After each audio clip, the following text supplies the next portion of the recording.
Today's podcast is brought to you by Progresso Talent Partners, who for more than 25 years have successfully delivered interim and permanent leadership talent to transform businesses. To hire the talent you need to enable your business to thrive, visit www.progressotalent.com today.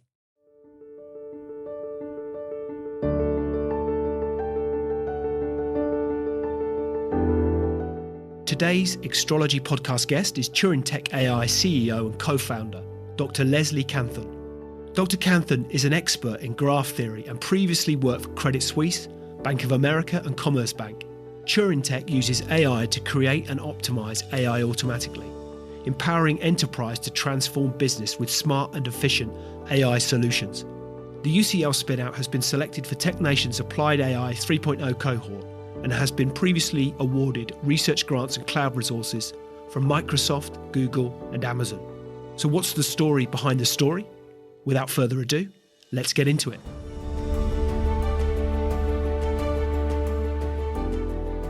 Leslie, welcome to the Extrology podcast. As always, it's a privilege and I really appreciate your time to have you on as our guest this morning. Before we go into, your career and more recent experiences around TurinTech in particular, I'm keen, as always, to start with the early days. So tell me, where did you grow up, and therefore, what was childhood like for you? Yeah, sure. So I was born in London, and I grew up in Kent, which was quite nice, or green and scenic. The Garden of England. Yes, that's what they call it, the Garden of England. And my childhood was really very fun, loving, very interesting. And big family, brothers, sisters. You number of siblings, or are you? Yeah, so I had a brother before we went to the same university. We studied. Unfortunately, passed away when he was quite young. But sorry. Apart from that, just myself. No, that's fine. That's good. That motivates me as well. And so, who are your heroes as a child? Who did you look up to? That's a good one. Well, I mean, I guess it might sound somewhat strange, but my heroes were the kind of heroes that I read in the comics. So I looked up to maybe some of the Marvel heroes, like the X-Men, Charles Xavier. But apart from that, I guess as a child growing up, some of the heroes that I liked seeing outside of the comic area was probably people like Gandhi, Nelson Mandela. Those are the kind of guys that I started hearing about when I was a young kid and looked up to a bit. It may seem an obvious when clearly such well-known figures that we could draw our own conclusions, but what was it particularly about those two that you admired? Yeah, I think I liked their peaceful approach to solving problems and also their perseverance as well, working really hard against all odds to achieve what they wanted to set out to achieve. And the comic books, when did they start to appear on the shelf? I think I was quite I don't know, when I was maybe 6 or 7, I think I got my first comic book in infant school. And then of course there was the television, so you'd see some of these cartoons as well. So X-Men, Marvel television series, Marvel comics that matched up with what you were seeing on television, so you got to have a feel for some of those heroes. And when did you therefore, or when do you recall first starting to develop an interest in mathematics? Yeah, I think there's a picture of me when I was like maybe 3 or 4, and I had a calculator in my hand, and it's like one of those big chunky ones. And I guess I was always fiddling around with instruments that had something to do with math. So like I think you had an abacus and puzzles and a very small chessboard. So I started to get interest in numbers, and then from numbers I started moving more into finding out that I saw much of the world in a quantitative way as a child. So I began to develop much more interest in the world of maths as a child.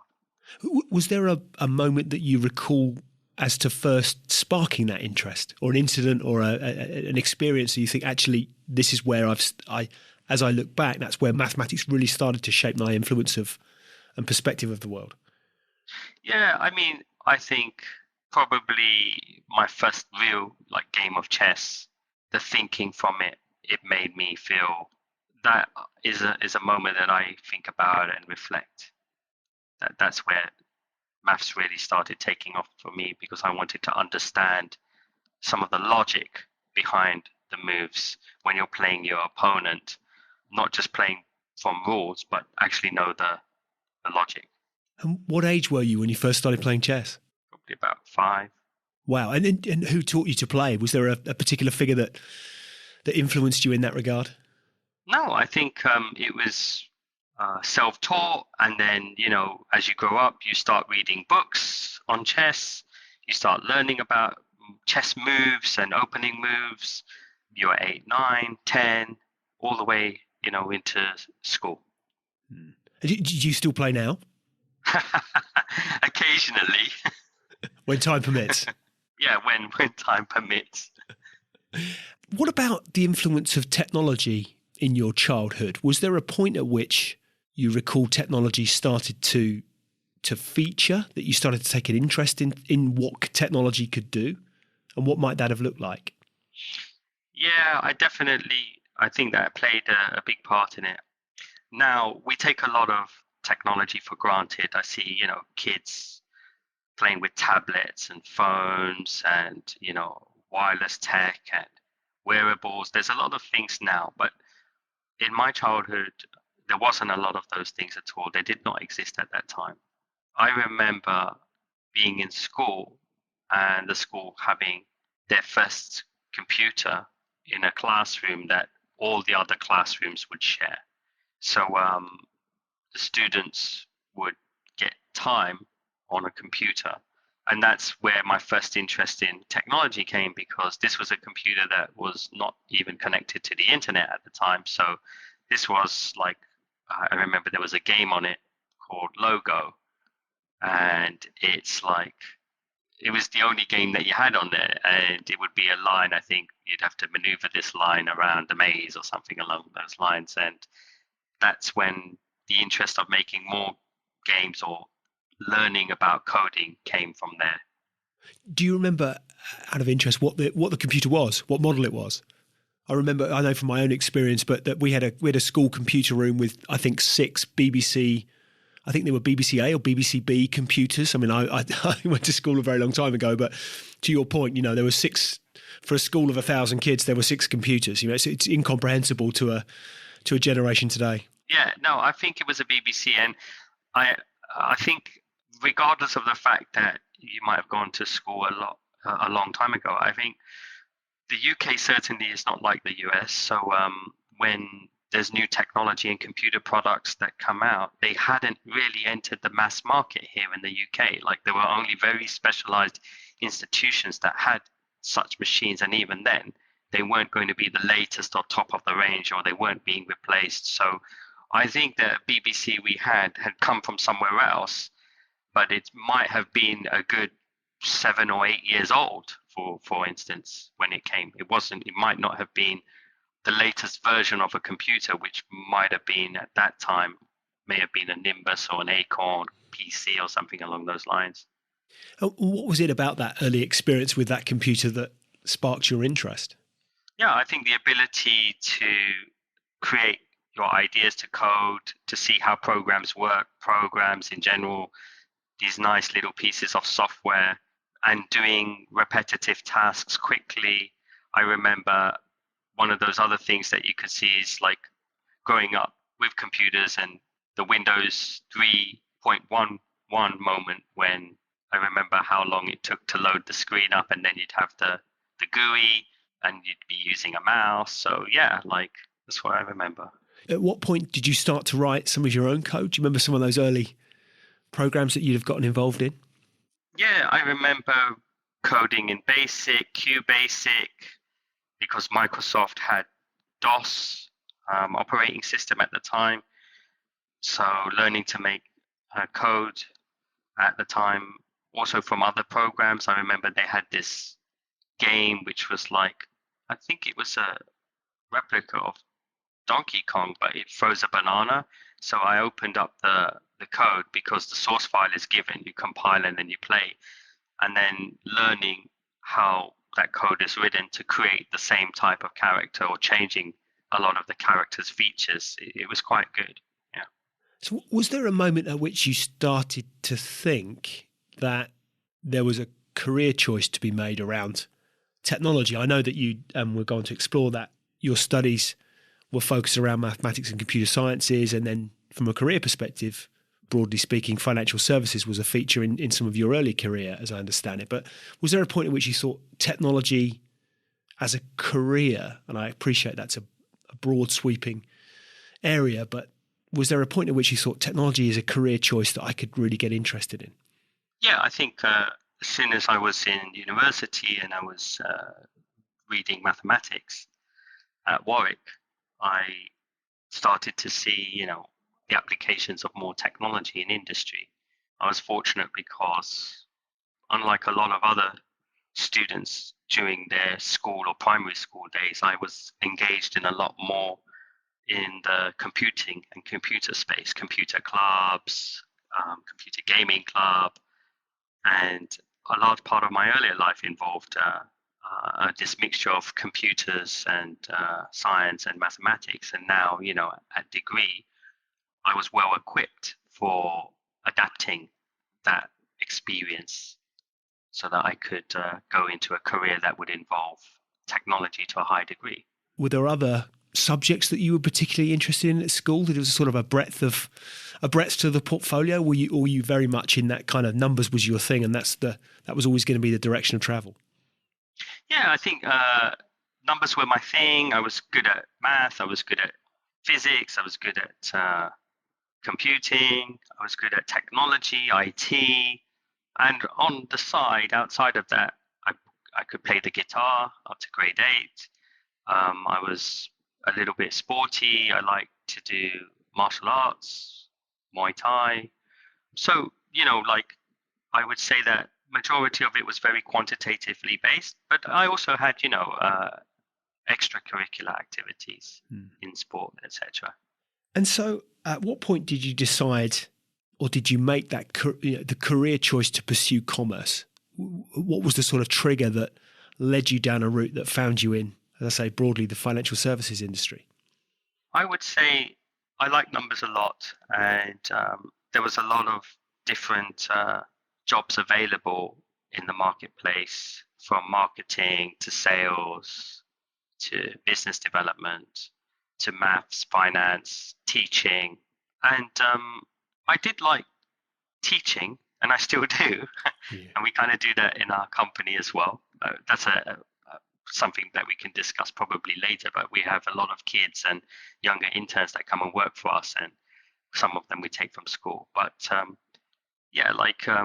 broadly speaking, I fell into the finance area simply because I really enjoyed working with maths and computing and technology, and I saw that the financial services was a place where all of that came together and you could get the latest technology.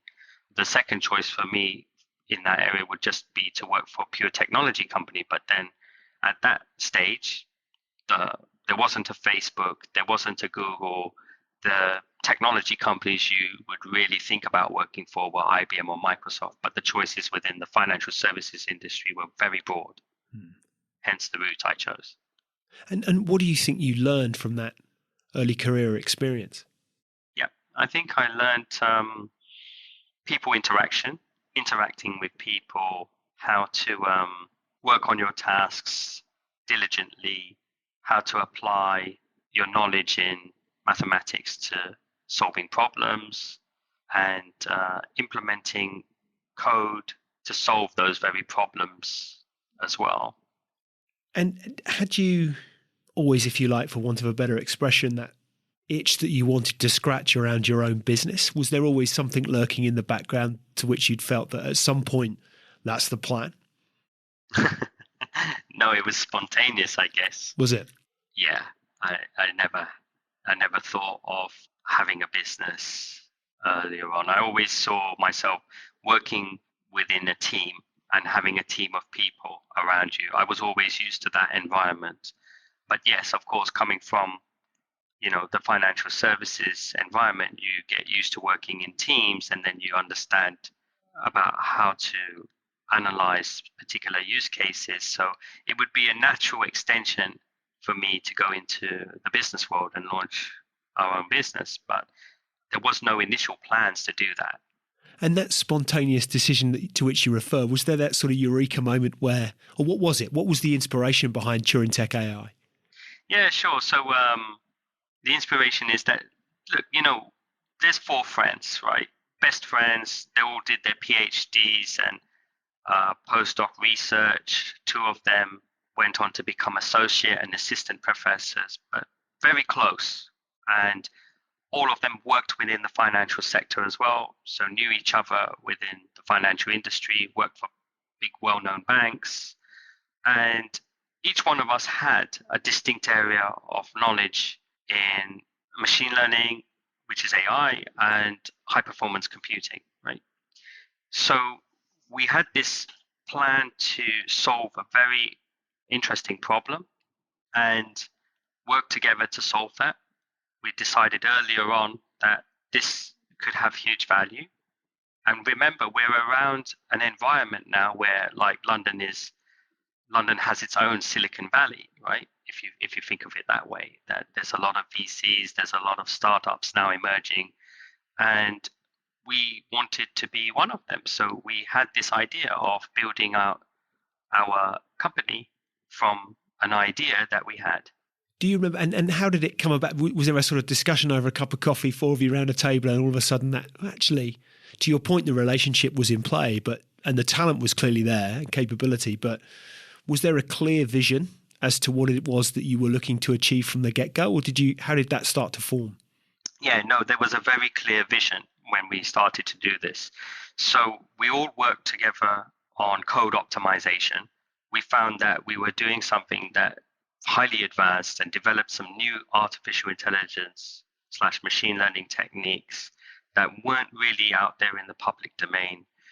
We applied this to the code optimization, and we decided to publish a very watered down version of this in terms of a paper. It got into a top tier conference. It won a Google award, a Microsoft award, and so forth. So that became the form of, right, we've got the paper out there. We had already started to set the company up to address the case of, we're going to solve code optimization for the masses using artificial intelligence. What is the actual first vertical application of doing this? We looked at machine learning models. So, we had a very clear roadmap and plan.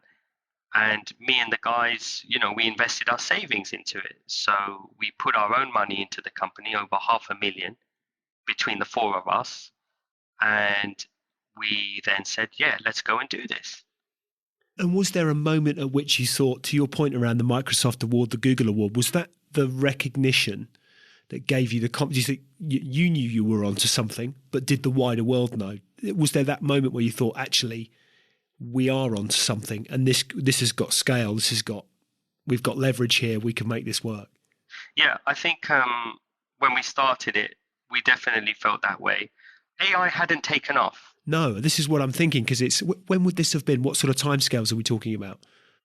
Yeah, sure. So after we all finished our research, etc., so I think around 2018/2019, right? So it's not that long ago, okay? So it's like, you can match this. So if you look at, for example, the share price of companies like NVIDIA and AMD that produce GPUs for artificial intelligence purposes specifically, as well as gaming, you can see the stock price correlates, right, with those years. If you go back to 2015, 16, 17, the price is a lot lower down compared to what it is now. You see this exponential rise because of the consumption of artificial intelligence by the needs of many different users. So we started around at that time, we realized that there was an opportunity. But maybe at that particular time, AI was an area that was very interesting and it was starting to take off, but it hadn't become a very hot topic as it is right now. And what was it therefore that, accepting that your own confidence is evidenced by the investment that you'd made collectively as a group, you were clearly backing yourselves, but was there a point at which you thought, okay, the world is backing us too? Our hypothesis and therefore our product, it's all starting to play out as a viable business opportunity. Yeah, definitely. So basically, one of the most important parts for us of the validation came when we had the research paper that I mentioned to you, which was public. It got into a top tier conference, the one that won awards. Very randomly, it was picked up by the former CTO of VMware, and he has a blog. So his name is Adrian Collier, and he has a personal blog, which is looked at by a lot of technology professionals and a lot of VCs, etc. In that blog, he actually reviews our research paper and he details in the conclusion some of the commercial viabilities of it. So it's basically, it was very exciting for us because now we're starting to see that there was, interest in that.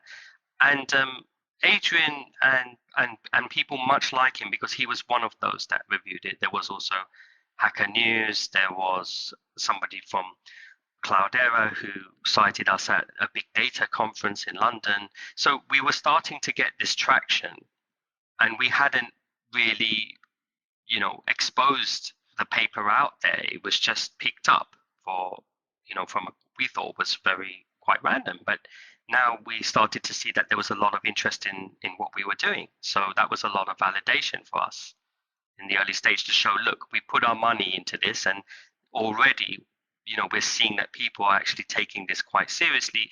And then when we came for VC investment at the first stage, we were surprised because we had numerous term sheets.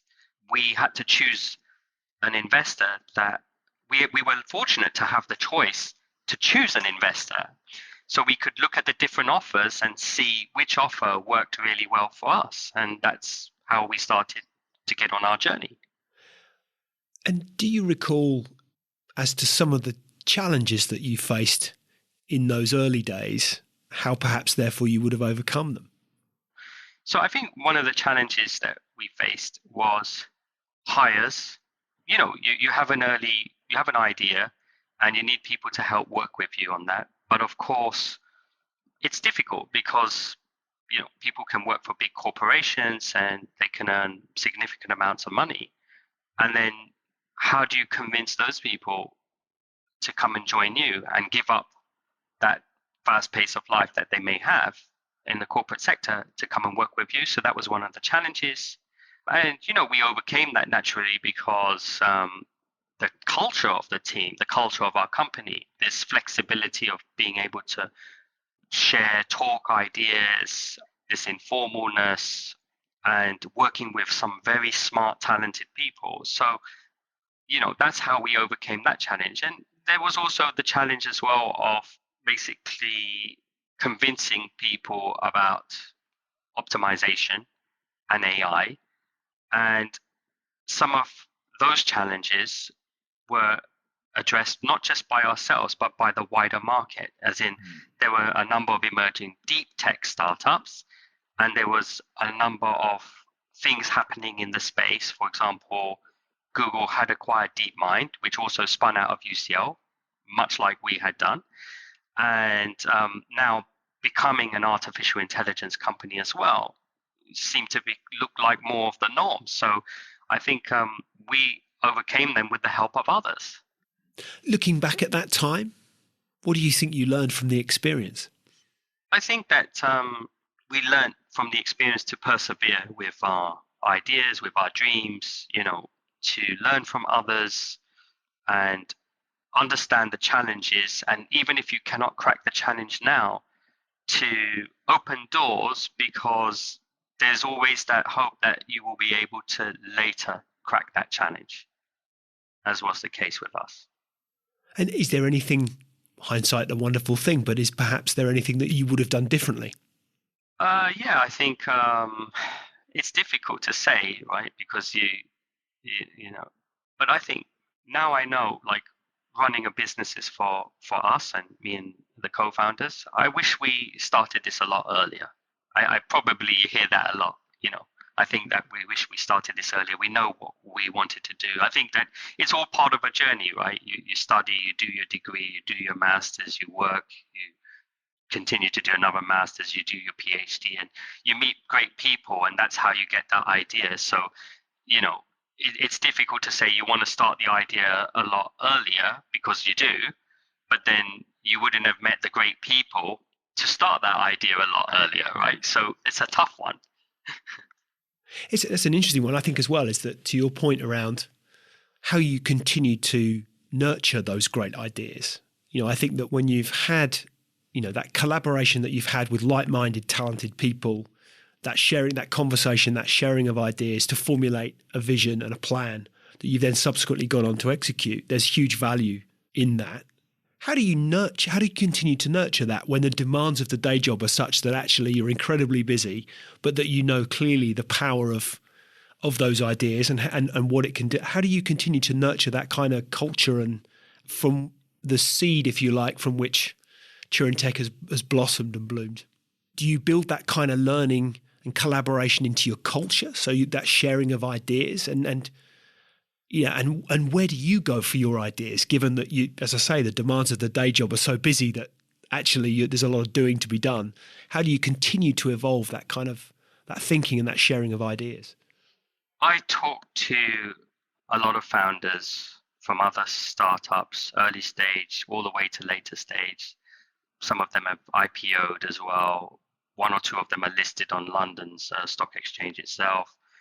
And I get a lot of great insights, experience from them, and also some ideas. We collaborate very strongly with research and universities, UCL, Warwick, King's College, Imperial, Oxford. So there's a number of different areas that we can just tap into. I get a lot of ideas from talking to people within the team, and vice versa. So we all share ideas, we all gain ideas from each other. They bounce off each other. In our office, all the walls are painted, there's coated in a special paint that allows you to basically draw on it. I think you can see from here, right? But yeah. There's always ideas being written and thought about. So this is an environment where people can share and work together.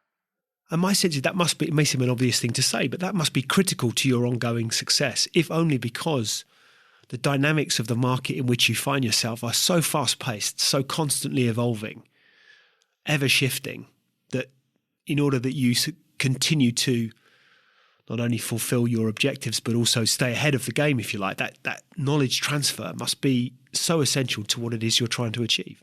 Yep. Yeah, interesting. What about in terms of, what do you enjoy about the TurinTech, the experience that you've had to date? What have you enjoyed about it? Yeah, I enjoy the technology that we're working on, that we're improving all the time, that at this present time, we're the only company that can do code optimization. And there's a lot of companies that are going to be entering that space soon. Obviously, there's a lot of companies in the artificial intelligence space doing model building, model generation. So we are also part of that. But having a very unique technology or unique IP, that's something I enjoy having. And also working with the team. We've got great minds, and a lot of these guys are focused on the journey with us. They want to be part of this journey. They want to feel very relevant, and everybody has ownership on all these different things. So, we have a very horizontal level within the team. So what would you suggest you would find to be the three most important things you've learned as a result of the business that you have grown today? I think understanding is one of those things, understanding the requirements from industry, from companies, use cases, understanding what your team can and cannot do, and not trying to do everything and just focusing on what you need to do. The second part is also loyalty, because that's something that's very important. We meet a lot of companies and startups, and staff turnover rate is quite high, and maybe that's quite normal. So people are used to this idea of joining a startup for a few months. Oh, maybe I'll leave and join another startup or join another company. And so loyalty is quite a big thing here. The team is very close to us, and also the customers as well are quite close to us as well. So establishing that. And the third thing above all is, to have fun, right? So we're serious about the business, but at the same time, we are not going to let it break our lifestyle and our friendship and the things that we do. So especially amongst the founders, for example, we're very close, and we imagine and know that this business is going to work out for us. But if it doesn't change the relationship between us all. And that includes also the team members as well, right? Like I see myself, all of us working and succeeding in this space, but we succeed together as a team. So it's important that we also enjoy ourselves and we have fun and we do things. So, we do a lot of activities together as a team. We go out for dinners together. We went go-karting as a team as well in the rain. The rain was unexpected. So it's important to do these things. How has COVID-19 impacted that? The thing that strikes me about the timelines that you've been on within TurinTech AI, 2018-19 to your point around then. So you're getting started, and then bang, we're in the midst of a global pandemic, people all of a sudden working from home. You've mentioned that, for example, even the office environment, I can see it on the wall behind you, but to your point, the walls are painted. That creativity and sharing of ideas, going back to what we said earlier, and creating a culture around, that openness to ideas and the creative spark that I'd imagine afforded those that you're working with and alongside, that, you're constantly engaging conversation, you're collaborating on in a very visual way. How you've managed that through then going to a cycle of everybody working from home, I think is a challenge for a number of business owners as to how you continue to evolve and develop culture when all of a sudden you've gone from having everybody in a shared space to having everybody working from home. How has that affected you, and how have you overcome some of those challenges? Sure, I can explain that quite nicely, and this is why it comes back to the earlier questions of what you asked. What was important for us is a business that we've learned as a result of the business and that we've grown today. And I think you'll probably see the connection in that. So, look, COVID-19 was terrible. It affected a lot of things. And when the government started giving the advisory that companies or people should be working from home, a lot of people wanted to work from home and started to get used to that. We as a company followed that guideline, and equally, we told everybody in the team to start working from home. But actually, as the lockdowns became a little bit eased off, what we started to see is a number of people contacted us. And bearing in mind, we're at a point in time where we're thinking, if nobody's coming to the office, do we need an office, right? Maybe we can just all work remotely. But what actually happened is a couple of people contacted the founders directly and asked if they could come to the office. Now, here we go. So if we say, yeah, of course you can, then what does that say if the founders are working from home and the team members are in the office?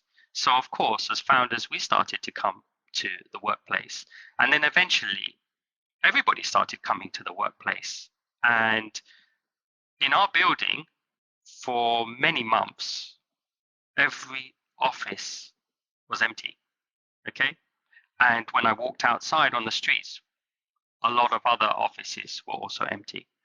But we actually increased our office footprint. We had a larger office in that time. We have a lot more people in that time, and everybody was pretty much coming and working with us and having all of this stand-ups and following this agile methodology. and writing their ideas on the wall, solving problems together, because remote is good, but at the same time, the creativity happens a lot in person. And, that's something that remote, but it's not something that is easily done through remote. But bearing in mind, we mentioned in our firm, we are quite flexible, right? So, by far, a majority of the people want to come and work together and, be there shoulder to shoulder. So I'd say it didn't affect us negatively in terms of the workplace for us as a team. How does that impact with respect to your plans to, clearly an obvious thing to say, but talent is an integral part of what you're achieving as an organisation, attracting and retaining and developing very talented people who arguably, I would imagine, are worldwide. You could conceivably go for the technical capability you need to deliver your vision to all four corners of the planet. How then you continue to build and evolve culture when perhaps potentially over time you'll have people in different locations. What are your thoughts in that regard? Is that something that, because there is that ecosystem to which you refer in London, isn't there, around the startup community in which you're involved, in technology in particular? I mean, look, you can see here, right? These people of different nationalities, they're already having fun here, probably waiting to see if I will go with them, right?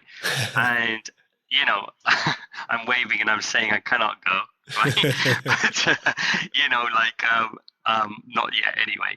But what we've tried to do is we've tried to bring everyone here to the UK. So wherever that talent is, we brought them here to the UK, to London. But of course, as we scale, as you mentioned, we will have teams in other countries. We've already got guys that used to study here before in London, and they returned to Greece and they asked if we could do some work, if they could work with us, and we said sure.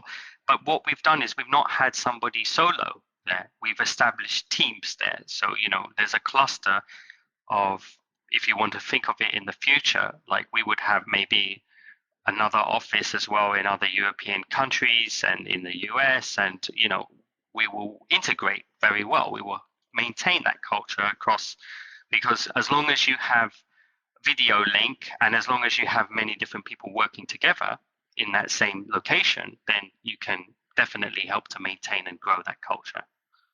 I think it's very exciting to debate as to what the future of work looks like post the last couple of years, and how the office, that for so many years has been an integral part of how we've gone about our jobs, how that evolves, how the space is used, how organisations build culture across multiple locations. I think it's a really interesting way. I mean, I guess that begs the question as to what really excites you about the future world of work.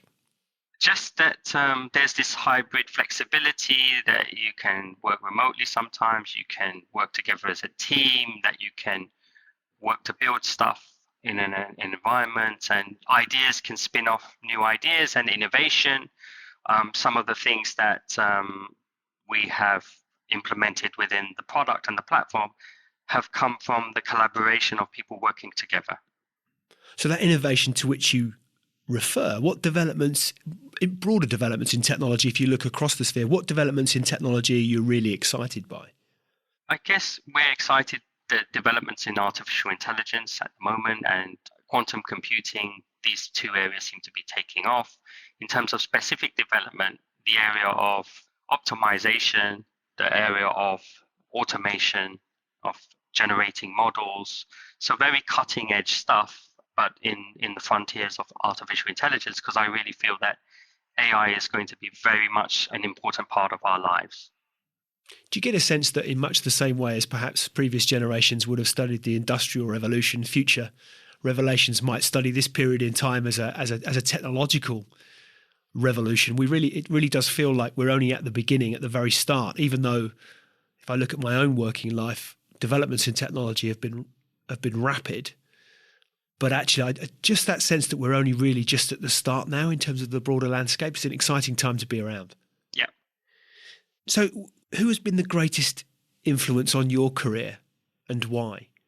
A number of people, ranging, from my mother to professors who supported us, and also some key friends as well. So a group of people have had the greatest impact. I say our professors, because during the time when we were studying and doing our research, there was a couple of professors and academics who were strongly involved in industry and were very supportive and pushing across, that you don't need to have a career just in academia only, that you can use your academic background to apply your idea, your research into industry. So this is one of those facts. The second thing as well is that people like my mom had worked very hard all their lives, and she had been in finance for a long time. So also understanding, the kind of support, getting the support from your family and friends. And that's why I mentioned from my mom, she was very supportive to me and encouraging, always motivating me not to take the easy options, always take the hard options and see how you can and learn. And same thing as well from friends as well.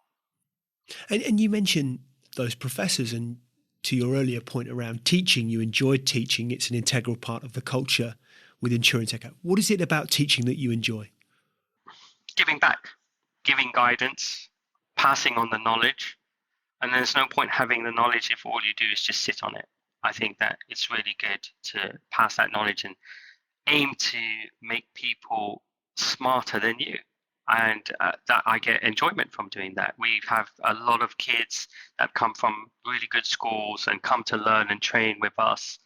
And, we have helped them, motivated them so that they would become these budding AI scientists in the years to come. So I like doing all that. It must be very rewarding. Oh yeah, definitely, because some of them may end up joining your company, right? So Smart strategy. You take someone young and then exactly start them when they're 13 or 14. So who do you admire? You mentioned Gandhi and Nelson Mandela earlier in our conversation, but who is it that you admire? Who do you admire? Well, I guess that was in terms of like heroes that you mentioned, but a person who I might admire today, I think someone like Jeff Bezos. I admire how he has built a great company, and at one point they had a lot of financial difficulties, but he did a lot of things to keep it afloat and make it happen, and he's become very successful from it. So I would say he's one of those that I kind of admire. Mm-hmm. So what does success mean to you? Yeah, so success means to me getting to the point where you see your product being used by every company, having a large organization that is very responsive, and you feel that you are key to having built that all up from scratch right down to the end. And also taking the people that matter most to you, people that you worked with you along for that journey so that they are successful with you. And what is it that drives you? I don't want any day to go to waste. I'm not a 9-to-5 guy. I work very late hours. And what drives me is knowing that there are others who are working just as hard or as harder than us, but haven't achieved as much as we've achieved. So I don't want it to go to waste. And so I want to focus my energy to achieve a common success for myself and all the team members that we have. So when working, to your point, you're working long hours, do you unwind? How do you unwind? If you're not solving complex problems, how do you relax? Gym, running, exercise. We have we've done it in such a way that the office has a very good premium gym right down at the basement level. We've got an elevator that takes us straight there. So a lot of those perks that we've incorporated makes it very easy. I can go for yoga sessions. I like to run about 10 kilometers every day. And I also like to do yoga and body resistance exercises as well. So no weights, but this is how I see myself like unwinding in terms of health. And then, of course, I also like to read. I read a lot of books, mainly in the finance and technology area, but also around current affairs. Very interested in what's happening around us and history. So this is what I use to basically, unwind and relax. And looking back, what advice would you give 21-year-old you? Yeah, I would say to have a work-life harmony, right? So to basically have in mind what you want to do and create that harmony so that you're doing all of the things that you want to do and enjoying your time at the same time. And therefore, what advice might you give anyone who's out there might be listening to this, thinking of starting a business today? What advice would you give them? So majority of startups, I'm not sure what the percentage is, so you cannot probably quote me on it, but I do know it's a majority of startups fail. I think it's 4 out of 5 never make it past their third year, something like that. Right, but I think the failures rate is quite high just for the first year in itself. So I think that anyone who's thinking of starting a business, my advice would be to make sure that you know what you exactly want to do and have the right set of people around you to achieve that. Because in this day and age, building a business alone is very hard, but sharing that responsibility and having that support is what's going to really help you. So develop that, establish that relationship. So what does the future look like, first and foremost, for TurinTech AI, before we talk about you personally, but what does the future look like for the business? Yeah, it looks very good for the business that we have a lot of opportunities right now. We're engaged with a number of companies. We have customers. We found niches working with database companies. Everybody's approaching us for machine learning optimization, from individual data scientists to technology companies as well. So the future looks really good, and there will be some more news probably in the coming months that I can't go through right now, but it looks really good for us. And for you personally, what are your thoughts on the future? What does it look like for you? Yeah, I think for me, I'm growing into the role as the company's getting bigger and bigger, right? So I'm adapting and learning to delegate responsibilities so I can work on different things. So I think it looks really good for myself as well. Fantastic. And for those that are listening that are keen to find out more, where can they go to find out more about TurinTech? They can go to the website or our LinkedIn. It's www.TurinTech.ai. And, you can find a lot of things. And also research articles. So we still publish in academia. So we're doing a number of different papers that are under review.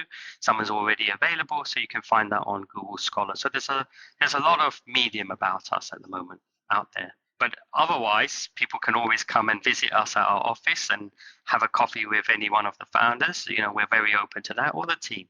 Fantastic. Where would they find? Where are the offices? Yeah, we're based in Moorgate, right in the centre, right next to the train station, and we're quite high up. So nice views and nice environment, and very, very safe around us.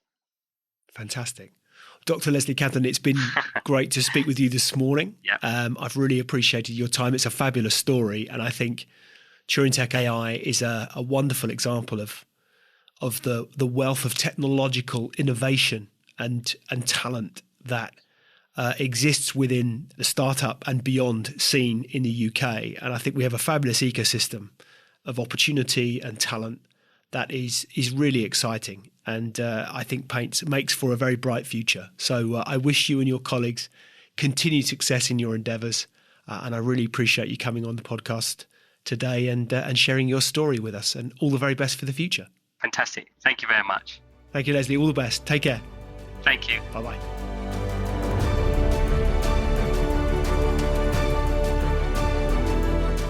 Hi, ladies and gentlemen. Thank you for listening to today's Extrology podcast. I really appreciate your audience and ears. If you've enjoyed it, then why not hop onto iTunes and give us a review? I'd really appreciate anything that you might have to say. Any feedback always gratefully received, and look forward to hosting you next time. See you soon.